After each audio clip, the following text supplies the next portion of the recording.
আসসালামু আলাইকুম বন্ধুগণ। আমরা যখন বিভিন্ন পত্রপত্রিকায় ইরানের আজারবাইজানে আক্রমণের আজগুবি খবর শুনছি, সেই সময় আজারবাইজানের মিগ-29 যুদ্ধবিমান ইউক্রেনের আকাশে রাশিয়ার যুদ্ধবিমান প্রতিহতের কাজে নিয়োজিত। সম্প্রতি অনলাইন বা সোশ্যাল মিডিয়ায় ভাইরাল প্রায় সংবাদে দেখা যায় যে ইউক্রেন তার বিমানবহরের মিগ-29 যুদ্ধবিমান ইউক্রেন বিমান বাহিনীর সাথে লড়ছে। তবে এই ধরনের বিমানের সংখ্যা খুবই কম। প্রচারিত তথ্যমতে আজারবাইজানের বিমান বাহিনীর আবরণযুক্ত একটি ইউক্রেনীয় মিগ-29-এর একটি ছবি, যা বিভিন্ন সাময়িক ও সোশ্যাল মিডিয়ায় দেখা যাচ্ছে। বিশেষ করে ছবিতে ফাইটারটি নীল, ধূসর এবং বেগুনি ধূসর রঙে আঁকা হয়েছে, যা আজারবাইজান এয়ারফোর্সের রঙের সঙ্গে সাদৃশ্য আছে। এবং অস্ত্রশস্ত্র দেখলে এটি একটি যুদ্ধবিমান এবং এটি যুদ্ধ মিশনে ছিল। ছবিতে তারিখ অবস্থান সম্পর্কে কোনো তথ্য ছিল না। তবে বিমানটিতে আর-27 এবং আর-73 আকাশ থেকে আকাশে নিক্ষেপযোগ্য ক্ষেপণাস্ত্র ছিল।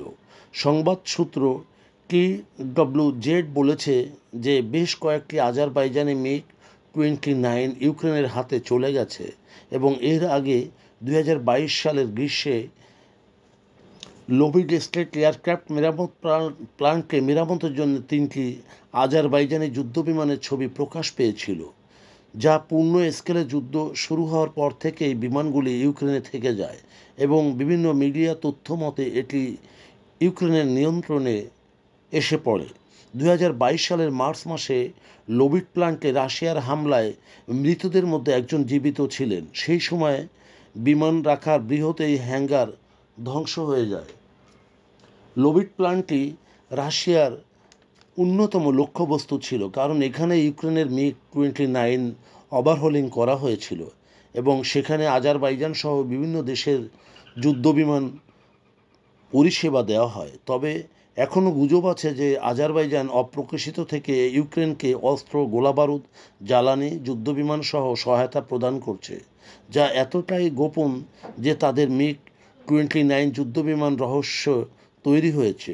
উল্লেখযোগ্য, আজারবাইজানের 2007 সালে মিগ-29-এর প্রায় 15টি যুদ্ধবিমান ক্রয় করেছিল ইউক্রেন থেকে, যা 2015 এবং 2017 সালে তুরস্কের সাথে এক যৌথ সামরিক মহড়ায় অংশগ্রহণ করে।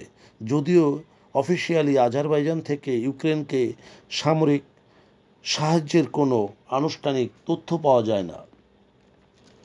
তবে গত এক বছর রাশিয়া ও আজারবাইজান সম্পর্ক খারাপ রয়েছে, কারণ গত ডিসেম্বরে রাশিয়ান বিমান বাহিনী গ্রোজনির কাছে আজারবাইজানের এক যাত্রীবাহী বিমান গুলি করে ভূপাতিত করেছিল। প্রিয় বন্ধুগণ, যদি আমাদের এই তথ্য গল্প আপনার ভালো লাগে তাহলে লাইক এবং শেয়ার দিন, এবং আজ আমাদের সঙ্গে থাকার জন্যে ধন্যবাদ। আমাদের ফলো দিন এবং সাবস্ক্রাইব করুন।